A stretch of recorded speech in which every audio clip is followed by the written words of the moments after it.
Hi, how you doing? Welcome back to howtocookgreatfood.com. Gonna make a really simple salad today. Only these ingredients with a touch of salt. This is really delicious. So we've got some carrot there, that's the main ingredient we're using. Grated, bit of sliced onion, cilantro or coriander, whatever you call that. Lemon juice and some fresh ginger that I've cut really small. We're simply gonna mix that together. Like I said, a little bit of salt, it's done and lovely. So could not be easier. Mixing bowl, carrots in there, onions there. Cut that nice and thin, you know, cut it as thin as you can. That ginger, fresh ginger, that's beautiful. When you bite into that, well, I really love that. Cilantro or coriander. Lemon or lime juice. And some salt.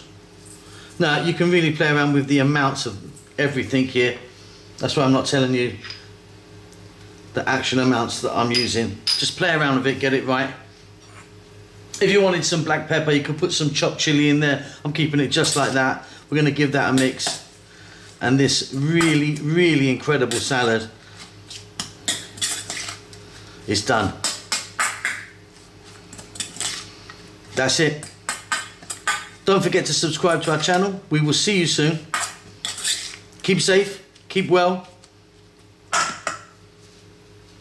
Lots of love.